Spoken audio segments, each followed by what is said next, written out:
Good morning, everyone. So happy to have Jane. I heard she wasn't feeling well, but now she's here, so I'm grateful. Thank you. Can you all hear me well? Yes? Yes, you can. Good. Excellent. Okay. Well, today I have some thoughts and feelings on thoughts and feelings. So why don't we get right into it? Thoughts and feelings do not give us an accurate picture of reality. Okay? There's a book that's called, back many moons ago, I used to teach drawing. I taught art. And there's a book that I used to refer to, and it's called The Zen of Seeing. And kind of the crux of this book is to draw what you see and not what you think you see. So not the easiest thing for people who are untrained in drawing, or, if you come to a person who's untrained in drawing and you were to show them, draw this, draw the cushion, you're going to get a lot of just circles, and you're going to get what happens after the person looks at the object, processes what that object is, and then puts on the paper what they think it is, rather than looking at the object, the lines, the contours, the shade that make it up as it actually is, and putting that on the paper. Suzuki Roshi said, as soon as you see something, you start to intellectualize it. Once you intellectualize it, there is no longer what you saw. So that's kind of a metaphor for everything, right? For our practice. It's really us trying to get to the crux of the truth of reality, of what it is, and not what we think it is, not the delusion that it is. The types of thoughts and feelings we get most commonly are those related to what helped our ancestors procreate, thrive, survive. And in our modern society, this creates more so just anxiety than anything else. Some examples of this would be things related to social situations, or to eating, or to any of the other common things that were important to survival for our ancestors, right? If we now have, let's take the example of the sugary treat, okay? So the sugary treat, we look at the sugary treat and we desire the sugary treat. We devour the sugary treat. We get a dopamine dump from the sugary treat. And then that dopamine dump goes away and we want it again. And so we go back for the treat again. It's the cycle, right? That's also the cycle that we go through every day in our habits, in everything that we do. It's this cycle of seeking some kind of satisfaction or a good feeling or whatever it may be, to go after something, to desire it, to capture it, but then that feeling is just fleeting, right? So a lot of our thoughts and feelings are related to those things that come up all day long. So natural selection, it means that we were destined to do certain things that in today's world, those thoughts and feelings, they just create delusion and they don't serve us well, but we're stuck with them. We have to learn to deal with them. All that natural selection really cares about is, how do I get this being to pursue the goal of eating, of having sex, of impressing their peers, of besting their rivals, right? That's true survival. That's our lizard brain, right? That's what our lizard brain wants us to do in our daily lives. And it's just that vicious cycle over and over again of desire, tasting the pleasure, and then doing it all over again.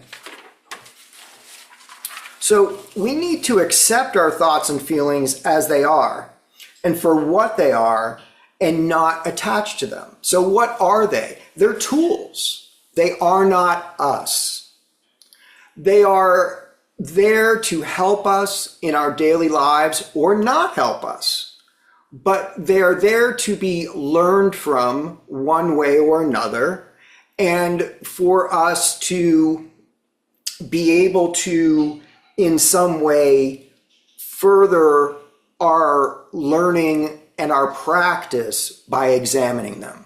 But when we attach to them and we think that we are this thing, I had this thought, I am thinking this, I am feeling this, I am sad. No, you are not sad. You are having sad feelings. They are part of who you are to some extent, but they are not you. They are not who you are. You look at those feelings when they come, and that's what our practice teaches us. When our feelings come to us, when our thoughts come to us, we don't immediately jump onto them. Suzuki Roshi said, leave your front and your back door open, allow your thoughts to come and go, but don't serve them tea, right? So that's what we're looking to do. We want to be open-minded. We want the front door and the back door open. We want our thoughts and our feelings to be flowing through, but we don't want to serve them tea. We don't want them to stay. We don't want to attach to them, right? They're kind of like that visitor that after a few days, it's time to go, but we don't even want them to stay that long. We just want them passing through. I like to use the analogy of the train station, right? You're at the station, the trains are coming by. Those are thoughts and feelings that are wishing by. And a lot of times they'll stop at the station and you have the opportunity to get on, or you have the opportunity to just look at that thought or feeling, learn from what it brings, and allow it to go on and others to come as well.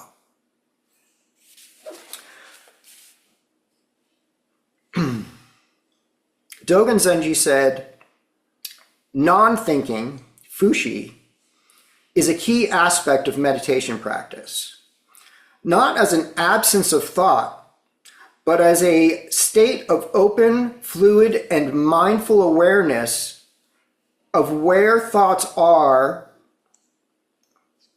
and they are not to be clung to nor judged. So this is really Dogen saying the same thing that Suzuki Roshi is saying. It's that we always need to have an open mind and not close out our thoughts and feelings. There's this myth or this misappropriation of Zen thinking that we are trying to not think, that we are trying to not feel. It's just the opposite. But what we're trying to do is not attach to them. But we do truly want to learn from them, not to ignore them and push them away. Aversion is not our practice.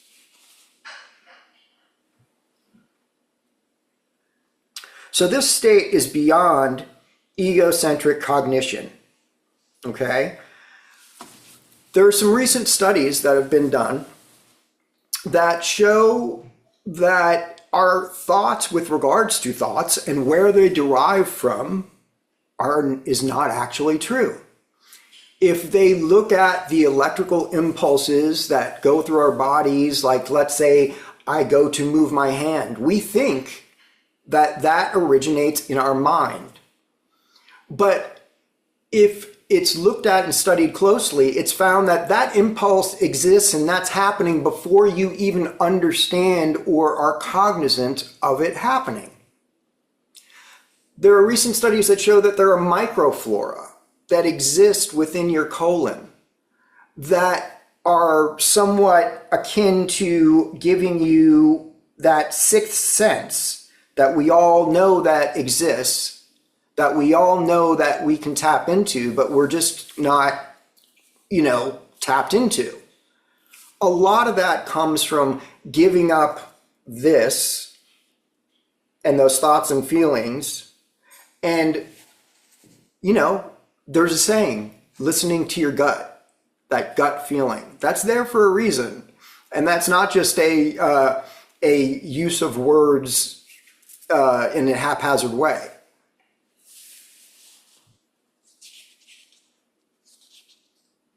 So thinking of not thinking, this is one of the basics of Zen. Zen is not a matter of thinking or shutting out thought, but of being before thinking.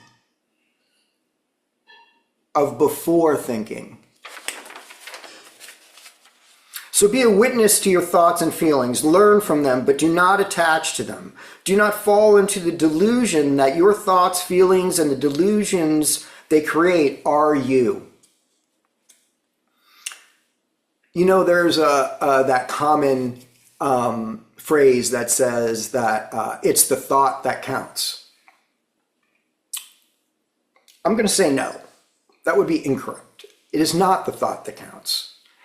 Thoughts are important, but karma in and of itself is speech and action. Your thoughts are not you. Your thoughts are not you. Your speech and your action make up who you are, not your thoughts and your feelings. And I'm going to leave you with I don't even know how this applies or if it applies, but Zen is a paradox, and this is from Zen Master Ryokan. He says, "Too lazy to be ambitious, I let the world take care of itself. 10 days of rice in my bag, a bundle of twigs by the fireplace. Why chatter of delusion and enlightenment? Listening to the night rain on my roof, I sit comfortably with both legs stretched out." Thank you, everyone.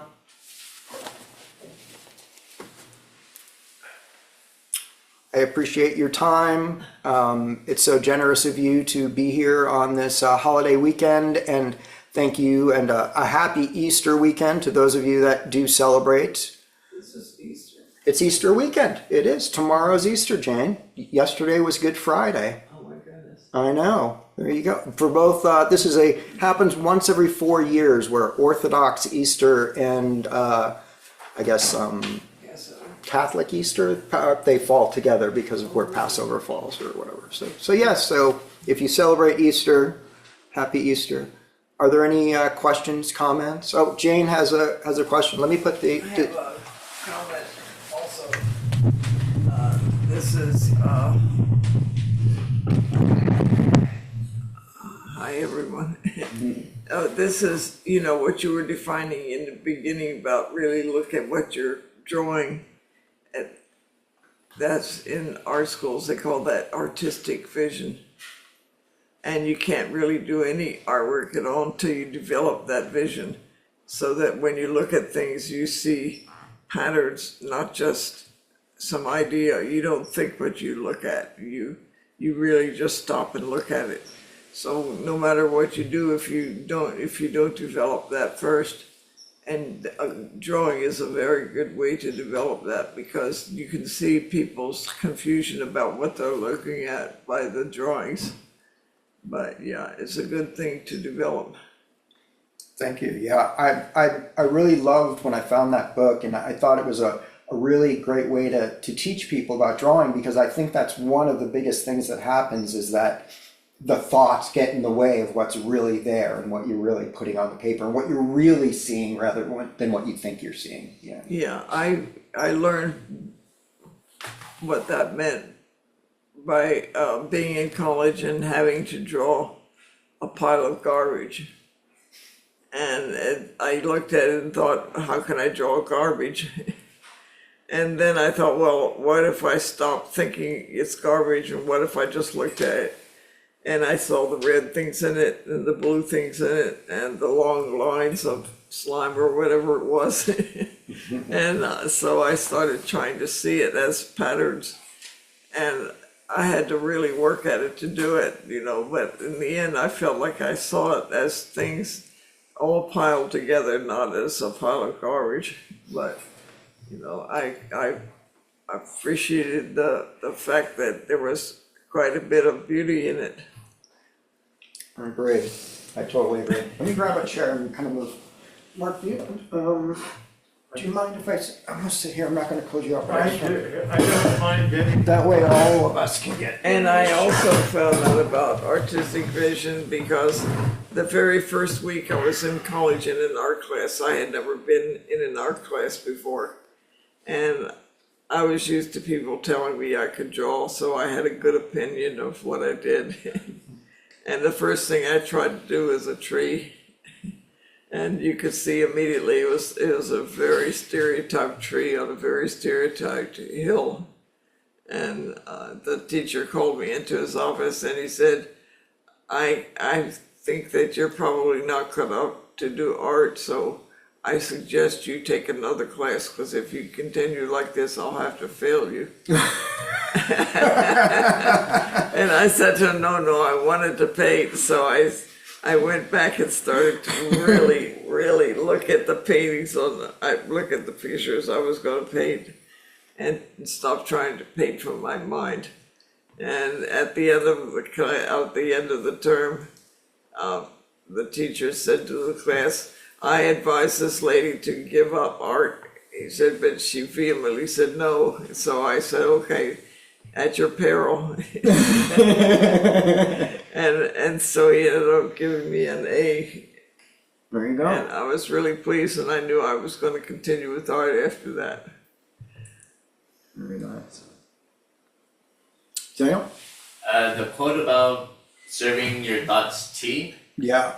could it be, if you do serve them tea, could it be thought of that as being like judgmental of your thoughts or grasping to your thoughts? If you do serve them tea? That's that's a metaphor for attaching to the thoughts or clinging to the thoughts. Serving tea is clinging. Yeah. Good question. Anyone else? Question? I see a hand up from, we'll start with Chris. I see Chris's hand up. So I really like that that advice or admonishment maybe of trying to see what's actually there instead of seeing your conception of it, your thoughts of it. And it seems like Zen practice is in many ways trying to get us to do that same thing, but with our lives or with the world around us. Exactly. Seeing past or maybe not even seeing at all our conceptions of things, but just meeting them directly. That's I think something that Zen teaches us or would have us practice. That was all I wanted to say. Yeah, that's dead on, because the person who goes to draw the donut and gives the circle with another circle inside of it, that's delusion, right? That's what that is. That's delusion. That's them not seeing and being accepting of what they are actually seeing, but rather that's them grasping on to what? They're grasping on to the symbolism, to the thoughts that they already have, the preconceived notions of this is the shape that a donut is, so here's the symbolism, rather than what it really is, rather than going back to habit. Steve, did you have a question? Comment? No, I just wanted to thank you for your talk. I really appreciate it. Looking at things, there's many times I got a bill recently and I looked at it and they didn't have my insurance, but I didn't see that part of it. And all of a sudden I'm wigged out about how much this bill is. And I threw it in my drawer for about a week. And then when I pulled it out again, I seen that they didn't have my insurance. So yeah, the seeing things as they are a lot of times, yes, it's something that I definitely need work on, and to slow my brain down, because automatically it's, oh, they're trying to take money from me, and really it's no, they're just trying to get their money. But there's many of things that throughout the day that I see something and I react to it, and then I look again and go, that isn't even what it is about, so I understand that. And the only thing I didn't like about your talk was talking about the lizards, because they're one of my favorite things to watch out here. So thank you. Thank you. Yeah, it's those reactions, right, that make it where, so something comes up, we see it, we experience it, but then we put it in our heads and we start to process it based on our previous things that have happened to us and these stories that we tell about what's happening. So rather than taking this situation and working with it as it is and in a skillful manner dealing with it, all of a sudden it's something else, and we're drawing the circle within the circle, right? We're making that symbol of the donut rather than seeing the donut for what it actually is, right? That's just, and that's what every moment of every day is, really, right? That's the true practice, is that right there. What you and I are talking about right now, that's the true practice. It's each and every moment and dealing with each and every moment in a skillful manner rather than a reactive manner based on our preconceptions, our thoughts, our feelings, and other things that we have going on, right? That's the practice. Absolutely. Mark, did you have a question? Me. Oh, got the Mark back This here. Mark, there may be another There's Mark. many a Mark. Mark, we'll be back to you. We're gonna go with the in-house Mark. You want to move closer, Mark, so they can see. Sure. Yeah. Okay.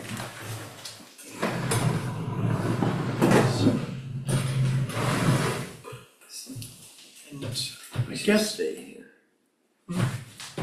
I'm coming back in. Jane's having me come back in. Okay, I'm back in. Hi. I guess what I have isn't exactly a question. It's more of a comment, and it's as you were talking about the way that thoughts and delusions get in the way of seeing things as they are. I am reminded of something similar that's happening with I guess I would say entities learning how to draw. I did not say sentient entities because, or sentient beings, because that's a little unclear. In modern artificial intelligence computer systems, the current the flavor of the month, or the flavor of today anyway, is a type of model for how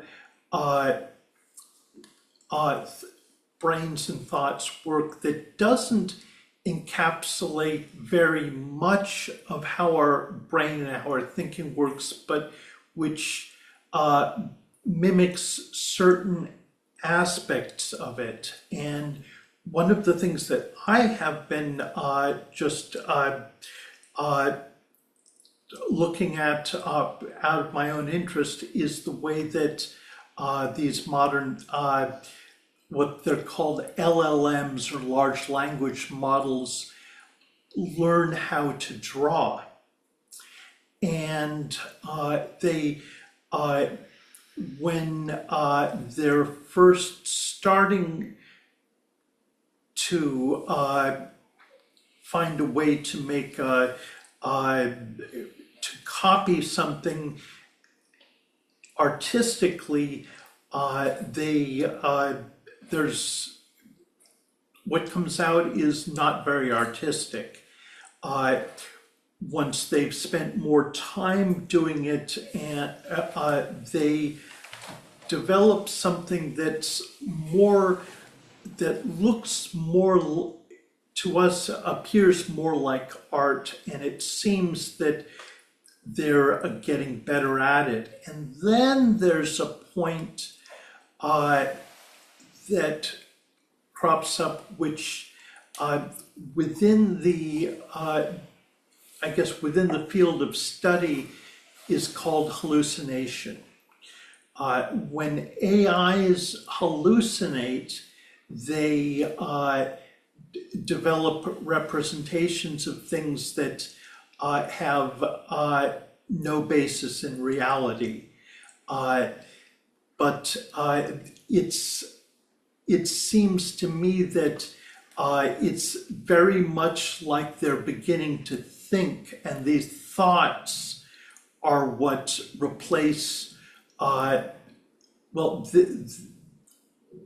when the AI system looks at something, it forms a model.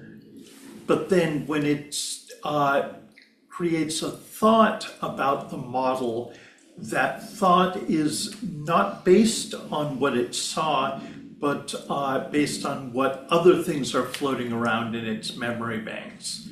And it's something that most researchers and most people who use them are really frustrated by, because an AI hallucination is simply bad data. It's something you don't want that comes out of the system. And people try various ways to get around it. The most effective way of dealing with an artificial intelligence hallucination is to ignore it. You look at what came out and say, oh, that's not something we need to attach to. It's not good data or bad data, it just happened. So you ignore it, and you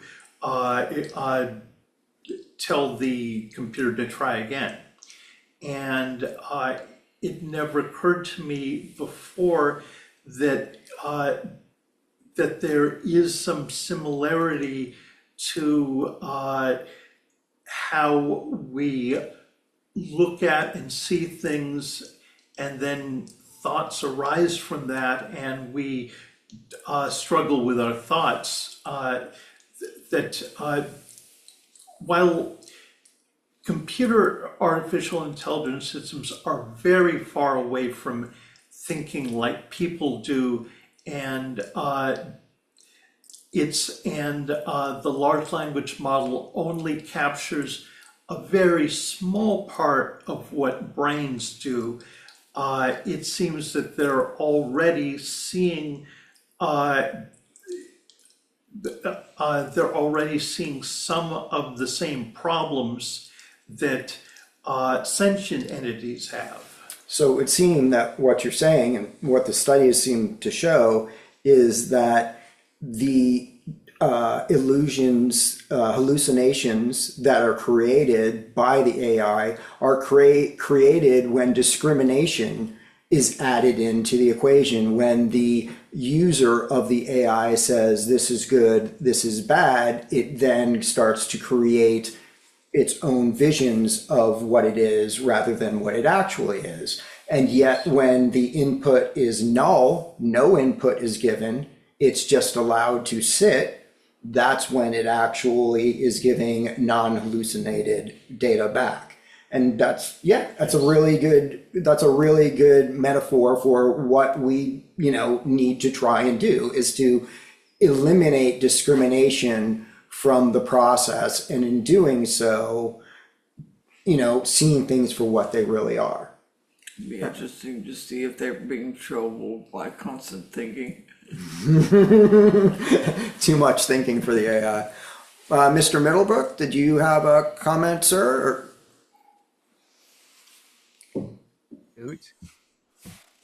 Yes, I do. That's a very interesting ideas that you're throwing around out there. And I've taught students to draw, and they do tend to, and this is what we all do, is like we kind of predict what we're going to draw before we draw it.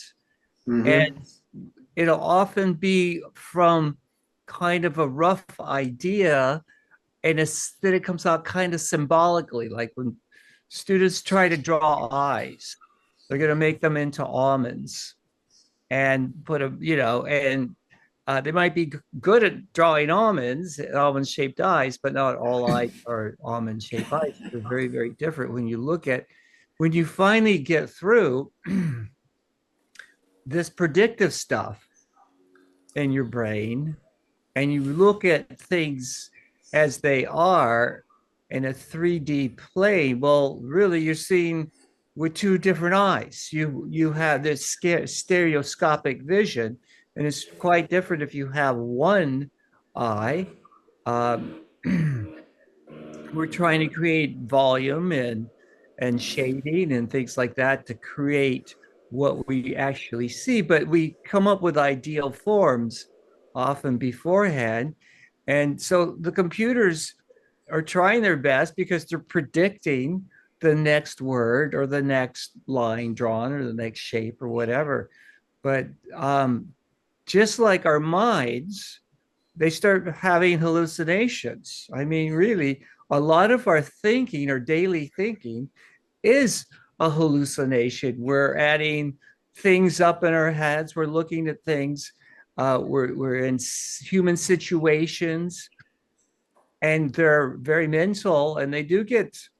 Um, we don't believe they're hallucinogenic, but they're like they basically are. If we can just remove all the predictiveness out of whatever situation we're thinking about, looking at, we can really experience it as it is, which is very using our five senses or six senses, whatever you want to call it.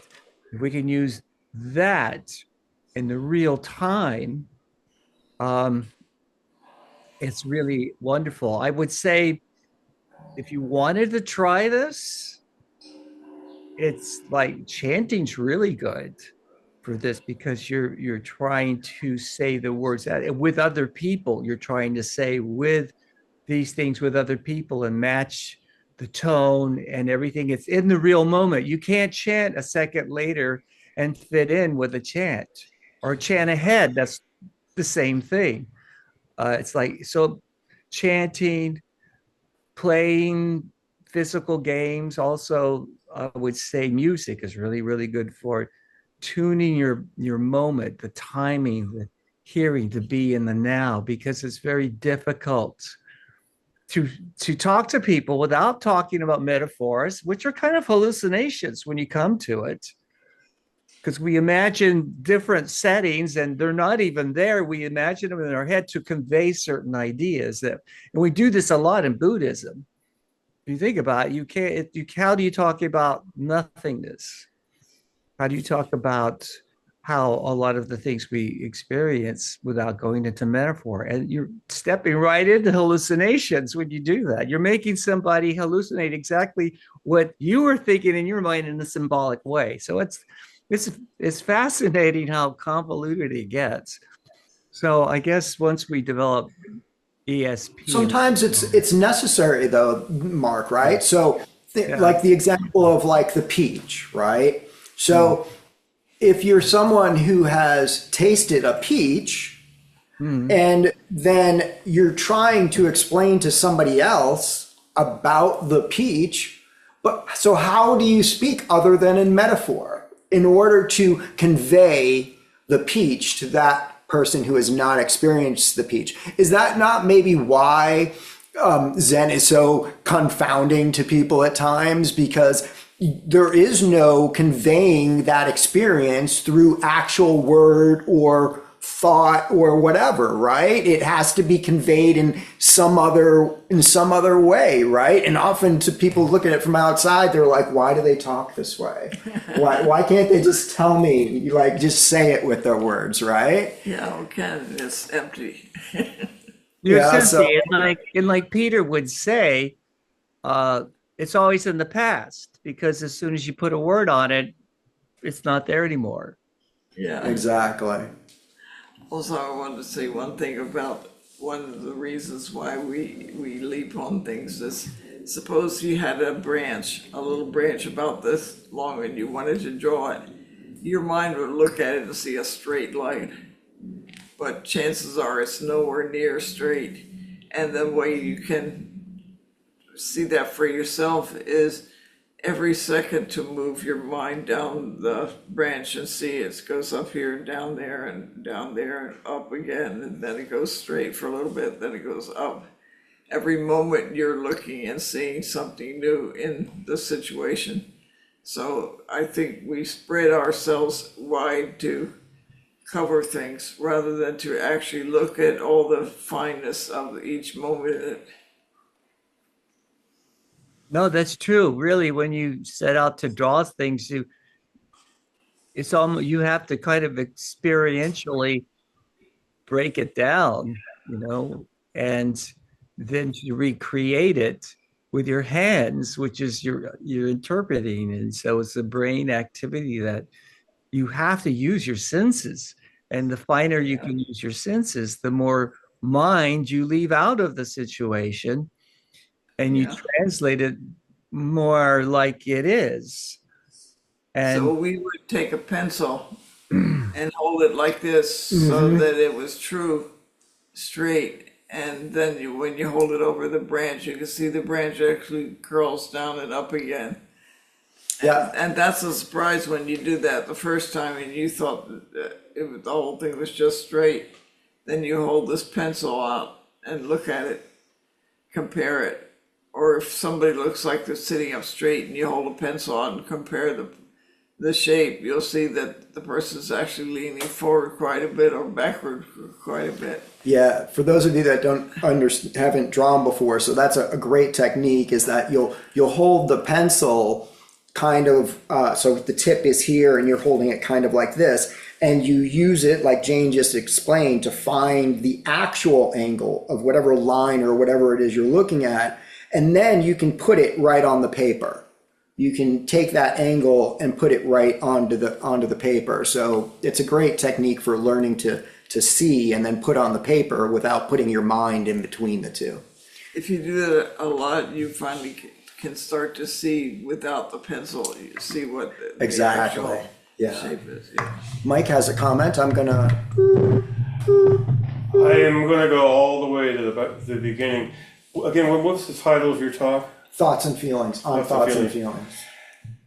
Sitting here listening to everybody talk, it made me think that if I heard the saying right, somebody originally said that all your thoughts are words. Red, blue, green, that, whatever. And that the thoughts that we create and everything else like this limits our understanding of reality, because you don't know what the color red is until somebody says that's red. Or you don't know that's water until you stick your hand in water and everybody agrees upon these words. And so our view of reality is influenced by the way we think because of the language we've developed, the words that we've been taught, the emotions we were taught we're supposed to have, and the emotions we have normally and stuff. And it all boils back down to we need our thoughts and emotions because they're part of the way our body functions, but we have to be kind of careful because they do create the reality that we perceive. And I felt that like what Zen was saying is be aware of the fact that how your thoughts, your emotions, your concepts, all these things that we put up where we think the brain is, manifest our reality. And that reality isn't complete because our language is incapable and our thoughts are incapable of explaining the entire thing to us. So that they're useful in this world, but we have to make sure that we realize that we, like you say, it's a tool. You know, you can't use a screwdriver to drive a hammer. So you use a screwdriver or a hammer or whatever. But we have to be aware of the fact that these images that we create, even when we draw, and I have that book, I love that book. This is not ultimate reality. It's the Zen of seeing. He wrote 2 books too. There was another book he wrote. I can't remember the name of it right now. But basically, that's what my thoughts were with listening to everybody talk, is that I think that's what Zen's trying to teach us, is to not rely on our thoughts and our emotions and everything and our language so much, because it is incomplete, it is inadequate to describe everything. Yep. But it does have a place. Agreed. And Chris? Yeah, it was something small. I think it'd be behoove us to do service. Oh, there we go. Let's move on to service. That's a thought. Thank you, everybody. Really appreciate your time and your thoughts, and I hope you have a wonderful weekend.